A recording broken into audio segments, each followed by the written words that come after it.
Students, this is third part of inflation unemployment trade-off using calculus of variations. ठीक है, पहले दो parts में हमने क्या किया था, पहले प्रॉब्लम सेट किया, social planners problem, then we solve that problem, then we graphically visualize its solution. ये एक्सपोनेंशियल की टर्म में है तो ये इस तरह से वेरी करता है. ठीक है, जब एक्सपोनेंशियल नेगेटिव में रहे तो आप जानते हो इस तरह से रहेगा, दूसरे में. ठीक है, बट हाँ, ये कॉन्स्टेंट्स के जो साइन है, ठीक है, वो अकॉर्डिंगली चेंज हो जाते हैं as per R1 and R2. ठीक है, इस क्लास में हम एक काम करते हैं, थोड़ा सा इजी कर लेते हैं चीज़ों को, कुछ वैल्यूज़ एज्यूम कर लेते हैं. ठीक है, फिर देखते हैं क्या सोल्यूशन आता है और then we will try and do the same using R programming. तो R प्रोग्रामिंग के थ्रू हमें और पता लग जाएगा कि सोल्यूशन कैसा दिखता है. ठीक है, let us suppose rho is equal to 1. ठीक है, मैं एक काम करता हूँ कि R में क्या लिखना है और यहाँ पे क्या क्या लिखना है और साथ साथ में लिखते जाते हैं. ठीक है, आपने रो इक्वल टू 1 लिया. ठीक है, R में आप सबसे पहले क्या करोगे, लाइब्रेरी, बिकॉज प्लॉटिंग के लिए we will use the ggplot library. ठीक है, तो parallelly we will see two versions as to how we can calculate it manually and secondly how we can visualize the same using R programming. ठीक है, तो ये हो गया manual, ये हो गया R प्रोग्रामिंग. आई होप आपको ये फॉर्मेट ठीक लगेगा. ठीक है, तो आपने रो की वैल्यू क्या एज्यूम किया है, रो इज़ 0.10. दैट मीन्स आपने डिस्काउंट फैक्टर लिया है 10%. 10% वैसे बहुत ज़्यादा हाई वैल्यू है, but still for our purposes आप 10, 5, 1% जो भी आपकी इच्छा है वो भी कर सकते हो. Alpha equal 1, beta equals to 1, j is equal to 1. ठीक है, and pi naught equal to 10. Pi naught हमारे लिए काफ़ी इंपॉर्टेंट है. इट मीन्स कि करंट इन्फ्लेशन या सोशल प्लानर के माइंड में ये है कि करंट इन्फ्लेशन अभी 10% चल रही है. ठीक है, और टाइम पीरियड कितना है, 5 ईयर्स. ठीक है, टाइम पीरियड में 5 ईयर्स में सोशल प्लानर को क्या करना है, इन्फ्लेशन को 10 से 0 पे लेके आना है. यहाँ पे आप correspondingly alpha 1, beta 1, J 1, pi not, यहाँ पे 0 लिख लेना, पाई 0 करके लिख लेना, इसको असाइन कर दो 10 वैल्यू, और टाइम पीरियड टी कितना आ गया, 5. ठीक है, आप लोग जानते हैं R में असाइन हम इस तरह से कर सकते हैं. ठीक है, अब हमें डिस्क्रिमिनेंट फाइंड करने के लिए सबसे पहले इंपॉर्टेंट चीज़ क्या चाहिए होती है, कि जो एक बड़ा भारी सा कांस्टेंट जो आपने ऑब्जर्व किया था, दैट इज़ दिस थिंग. ठीक है, हमें ये कैलकुलेट करना होगा, we have to calculate this particular thing. ठीक है, मैं यहाँ पे ये दोबारा से लिख देता हूँ, ओमेगा करके लिख सकते हो आप इसे, ओमेगा. यहाँ पे ओमेगा लिखने की ज़रूरत क्या है, वैसे ये R में आप ओमेगा पूरा लिखना, omega is equal to alpha beta square j rho plus j divided by 1 plus alpha beta square equal to 1 square 1. सारी चीज़ें हमने 1 ही कंसिडर की है तो वो अच्छा है. यहाँ पे ये आ जाएगा 0.55. ठीक है, तो इक्वेशन आपके पास क्या बन गई. ठीक है, इक्वेशन मैं दोबारा से लिख देता हूँ. इक्वेशन क्या है, आपको भी नहीं डायरेक्टली फिर से कैसे लिखती. ठीक है, इक्वेशन हमारे पास होती थी pi double dash minus rho pi dash minus omega times pi equal to 0. ठीक है, तो आपके पास फाइनल इक्वेशन क्या बन गई, यहाँ पे पाई डबल डैश, आपको रो गिवन है दैट इज़ 0.1, फिर pi dash minus 0.55 pi equal to 0. इसके कॉरस्पॉन्डिंगली R1, R2 ये कितने आ गए, 1 प्लस माइनस 0.01 प्लस 2.2. ठीक है, तो ये आ गया आपके पास 0.1 प्लस माइनस 1.487। जब आप इसको एक बार सिंप्लीफाई करके कैलकुलेटर में चेक कर सकते हो कि R1 R2 comes out to be point, ये राउंडिंग में कुछ ये हो सकता है ऊपर नीचे, अदरवाइज़ वैल्यूज़ ऑलमोस्ट यही आएंगी आपके पास। ठीक है, मैंने ये पहले ही कैलकुलेट करके देखा हुआ है। ठीक है, तो finally you can write the solution, ठीक है, as π1 of t is equal to a1 e raise to power 33 plus a2 e raise to power -0.6933t। ठीक है, राइट साइड वाला भी करके देख लेते हैं साथ साथ में।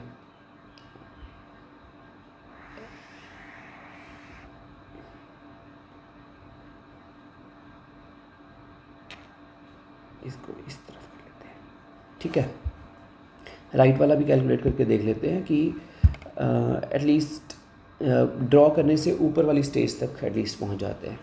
ठीक है, तो आपके पास यहाँ पे टी तक कर लिया था, उसके बाद ओमेगा।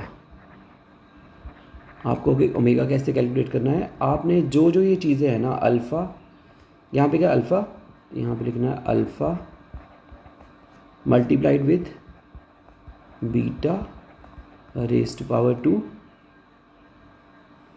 ठीक है, वैसे बीटा की वैल्यू 1 ही है, बट एटलीस्ट फॉर्मूला करेक्ट हमें लिखना है, इंटू जे। ठीक है, इंटू क्या आएगा, इंटू रो प्लस जे। ठीक है, इंटू रो प्लस जे, और ये हमारे पास हो गया न्यूमरेटर। ठीक है, डिवाइडेड बाय, इसको फिर से ब्रैकेट में कर देते हैं, 1 प्लस अल्फ़ा इंटू बीटा का स्क्वायर, या हमारे पास ओमेगा आ गया। ठीक है, उसके बाद हम एक काम करते हैं कि ये जो डिटर्मिनेंट है इसको, सॉरी, ये जो फैक्टर है इसको अलग से कैलकुलेट कर लेते हैं। ठीक है, डिस्क्रिमिनेंट को, दैट इज़ स्क्वायर रूट रो का स्क्वायर प्लस 4 टाइम्स ओमेगा। ठीक है, और R1 कितना आ जाएगा, 0.0 इंटू रो प्लस डिस्क्रिमिनेंट, इसको मैंने डिस्क करके कहा है, तो ये डिस्क plus R2 is equal to 0.5, यहाँ पे मल्टीप्लाई। ठीक है, आर में मैथ में हम ये समझ जाते हैं, बट आर को हमें बताना पड़ेगा कि ये मल्टीप्लाई हो रहा है, रो माइनस डिस्क्रिमिनेंट। ठीक है, अब हमें चाहिए A1 और A2। ठीक है, अब A1 और A2 अगर आपको याद हो, या आप ऊपर वाले पिछले वाले लेक्चर से भी देख सकते हैं, मैं यहाँ पे, अब A1 is given by minus of pi naught e raise to power R2t divided by this factor, और ये है pi naught e raise to power this. मैं यहाँ पे लिख लेता हूँ सो दैट आप यहाँ पे डायरेक्टली वैल्यूज़ पुट करके, pi naught e raise to power R1t, sorry R1t, A2 में R1 आएगा, और डिनोमिनेटर हमने दोनों का सेम रखा है, minus pi naught e raise to power R1t minus. ठीक है, पता लग गया ये। अब आप एक काम करो कि इसमें डायरेक्टली, सॉरी ये A1 है, मैं इससे गलत लिखा गया, ये A1 है। ठीक है, करेक्टेड। तो अब आपने क्या करना है, आपको पाई नॉट गिवन है 10। ठीक है, आपको R1 पता है, R2 पता है, आपको कैपिटल T पता है, दैट इज़ इक्वल टू 5। आप यहाँ पे ये सारी वैल्यूज़ पुट करो, तो आपके पास, मैं डायरेक्टली यहाँ पे लिख देता हूँ, A1 comes out to be minus 0.00585, A2 comes out to be 10.00585। आप एक बार चेक कर लेना कि एग्जैक्ट यही वैल्यूज़ है या नहीं है। ठीक है, यहाँ पे किस तरह से करेंगे, A1 ठीक है। a1 है तो हम क्या लिखेंगे सीधे, माइनस पी आई नॉट, जो हमने ऊपर इसको असाइन की थी वैल्यू, ठीक है, into exponential R2 into T, जो हमारे पास ये ऊपर R2 कैलकुलेट हो गया है तो यहाँ पे पुट हो जाएगा, डिवाइडेड बाय इसको डिलीट कर देता हूँ, divided by exponential R1 into T minus exponential R2 into T, ठीक है। सिमिलरली A2 आप पुट करके देख लेना, पी आई नॉट, मैं एक जो मेरे स्टूडेंट्स हैं वो तो समझ गए होंगे या जिन्होंने आर पढ़ा होगा कि this is the assignment operator, इसको माइनस मत कंसिडर करना, ठीक है। बेचारे कई मासूम इस तरह से कर सकते हैं, वो मत करना,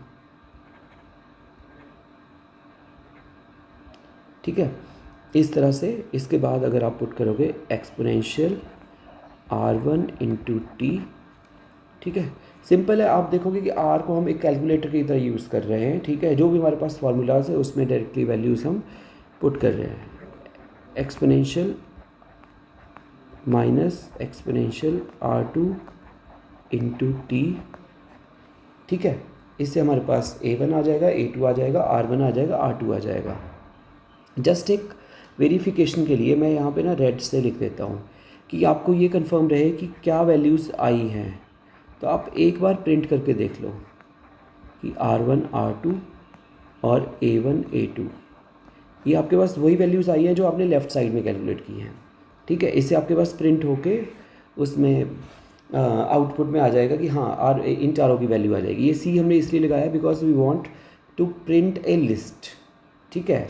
और आप इसमें कमेंट करके लिख भी सकते हो, to verify that A1 A2 R1 R2 are correctly found, correctly calculated.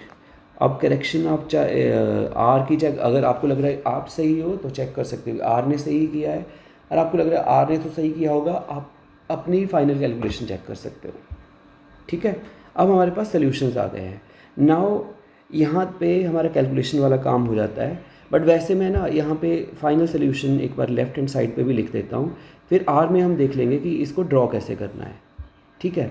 तो इसमें फाइनल सोल्यूशन आ जाता है pi of t is equal to -0.00585 e raise to power 0.7933 into t plus 10.00585 exponential 0.6933 T,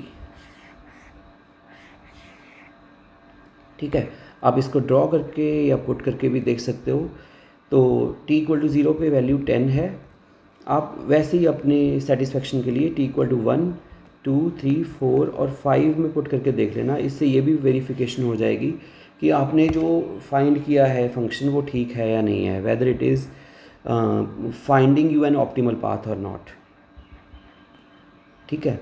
ये थोड़ी करेक्टेड वैल्यूज़ हैं, आपकी मे भी थोड़ी सी डिफ़र करें, बट एटलीस्ट ये थोड़ी क्या बोलते हैं इसे राउंडेड वैल्यूज़ हैं, ठीक है। फिफ्थ पीरियड में ये 0 आ जाएगा, ठीक है। अब एक बार आर में देख लेते हैं इसे हमने ड्रॉ कैसे करना है, ठीक है। ड्रॉ करके फाइनल में ये भी दिखा दूंगा कि हाँ फाइनल सोल्यूशन, फाइनल जो ग्राफ आया है वो किस तरह से आया है, ठीक है। तो आपने यहाँ तक तो आपका आ गया है कि यहाँ से मैं सीधे ना यहाँ पे लिख रहा हूँ, ठीक है। तो अब फाइनल सोल्यूशन पे आ जाते हैं, दैट इज़ आप लिख सकते हो फाइनल सोल्यूशन। तो इसको आप लिख लो पाई फंक्शन की शॉर्ट फॉर्म में एक फंक्शन की तरह डिफ़ाइन कर लेते हैं, सो दैट जो हमने टी वैल्यूज़ गिवन है उसके लिए वो ड्रॉ कर सके और इनमें पुट करके ये कुछ वैल्यूज़ ये फाइंड कर सके। A1 exponential R1 into T, ठीक है, plus A2 times exponential R2 times T, ठीक है, और इसको क्लोज कर दो, ठीक है। उसके बाद आप टी वैल्यूज़ डिफाइन कर दो, ठीक है, that is sequence 0, t length dot out is equal to 100, ठीक है, length dot out is equal to 100। उसके बाद आपने इन टाइम पीरियड की वैल्यूज़ के लिए पाई वैल्यूज़ को डिफाइन कर लो, पी आई फंक्शन और ब्रैकेट में, ठीक है। आप एक बार क्रॉस चेक कर लेना कि पी आई फंक्शन ऑफ 0 क्या आ रहा है और P I of function capital T क्या आ रहा है। ये आपके पास 10 आना चाहिए और ये आपके पास 0 आना चाहिए, ठीक है। उसके बाद you know at least my students knows students हमें जी प्लॉट में ड्रॉ करने से पहले we have to define a data frame. तो डेटा फ्रेम में टाइम पीरियड और ये दोनों डिफाइन कर लो, T values equal to P values, ठीक है। उसके बाद यहाँ पे मैंने माई प्लॉट लिखा है जिसका जो नाम है, ठीक है, ए प्लॉट, आर प्लॉट, और जैसे जो भी आपको ठीक लगे, ठीक है। माई प्लॉट ठीक रहता है कन्वीनियंट। तो जी प्लॉट, ठीक है, डेटा फ्रेम जो हमने लास्ट में डिफाइन किया था AES, ठीक है, x is equal to t, y is equal to, ठीक है, पाई, ये चीज़, ठीक है।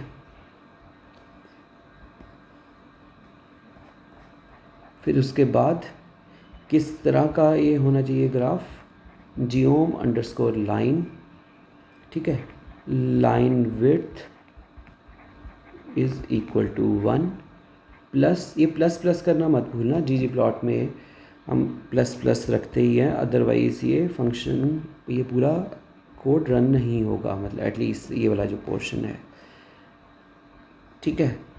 Y intercept is equal to 0, ये एक ना हॉरिजॉन्टल लाइन ड्रॉ करके दे देगा, और ये थोड़ा सा ये डिफरेंट लगे तो आप इसमें ना कुछ ऑप्शन इस तरह से भी दे सकते हैं, that is line type is equal to dashed, ठीक है। उसके बाद कुछ आप लेबल्स डिफाइन कर लो, ठीक है। टाइटल में जैसे आप कर लिखना चाहो लिख सकते हो, मैंने इसमें लिखा था ऑप्टिमल इन्फ्लेशन पाथ, ठीक है, x is equal to time, y is equal to inflation,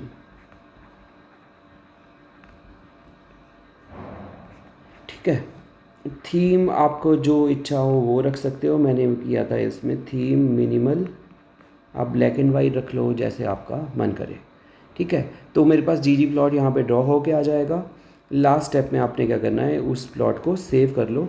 save करने से पहले बस एक चीज़ ध्यान रखना कि ये ना जो मैंने वर्किंग डायरेक्टरी सेट की है उसमें जाके सेव हो जाएगा, तो पहले वर्किंग डायरेक्टरी सेट कर लेना सेशन में जाके, ठीक है। उसके बाद आप इसे इस तरह से सेव करोगे तो आपकी जो भी वर्किंग डायरेक्टरी या फोल्डर रहेगा उसमें ये सेव हो जाएगा in the form of PNG, ठीक है। ये फाइल का नाम आ जाएगा सेव होके। यहाँ पे अगर आप करोगे सपोज़ PDF करोगे तो PDF के फॉर्मेट में आ जाएगा, ठीक है। अब किस चीज़ को सेव करना है, that is plot equal to my underscore plot comma DPI equal to 300, आप 300 कर सकते हो, 600 कर सकते हो, ये आपकी इच्छा है, ठीक है। So this is the R code through which we can draw the solution, और मैं यहाँ पे सोल्यूशन भी आपको दिखा देता हूँ, आपको यहाँ पे ऊपर कर देते हैं, ठीक है। So this is the final output which I obtained, ठीक है। तो फ्रॉम R, तो आप इसमें देख सकते हो कि it started with 10% of inflation, it continued up to, sorry मैं ड्राइंग बेकार है, ये इस तरह से इनिशियली अगर आप देखोगे तो बहुत फास्टली ये डिक्लाइन किया है, एंड लेटर ऑन और आप ऑब्ज़र्व करोगे कि 10 टू ये 10 to 2.5, ये हाफ टाइम से भी कम में ये आ गया, ठीक है ना। तो initial decline is very very fast, ठीक है। तो this is the optimal inflation path under this scenario, ठीक है। अब एक और चीज़ ऑब्ज़र्व करना, ये आप लोग का होमवर्क है, या अगर आप इसको और एक्सप्लोर करना चाहते हो तो ये जो चीज़ें हैं t इक्वल टू 5 और रो इक्वल टू 10 पॉइंट, मतलब 10% डिस्काउंट फैक्टर, ठीक है। आप इनको रीडिफाइन करके 5% या इसको 5 की जगह 50, ठीक है, या अल्फ़ा बीटा को अल्फ़ा को 1 की जगह 2 या अल्फ़ा इक्वल टू 0.5, ये करके देखना कि how the solution is changing. किसी केस में इस तरह से होगा कि it will very rapidly decline, किसी केस में it is declining in this manner, ठीक है। अगर आपने इनिशियल टारगेट 20 मान के चला है तो यहाँ पे 10 की जगह पे 20 से स्टार्ट होगा, ठीक है। अगर आपने टाइम पीरियड बढ़ा दिया है तो इसमें क्या करेगा, ये नंबर ऑफ़ टाइम पीरियड बढ़ा के उसके अकॉर्डिंगली ऑप्टिमाइज़ कर लेगा। So this is it with respect to inflation unemployment trade-off and finding the optimal path of inflation using calculus of variations and simultaneously solving the same, ठीक है, इन R programming language. आप check कर लेना ये code, I guess मैंने ये run करके भी देखा है, ठीक है, इट वर्क्स फाइन, ठीक है। और लेफ्ट हैंड साइड में भी देख लेना, ये दोनों चीज़ें मैंने साइमल्टेनियसली इसीलिए बताई थी so that you can verify whether the solution that you are finding और फाउंड इज़ करेक्ट और नॉट, ठीक है। So that's it for this particular class.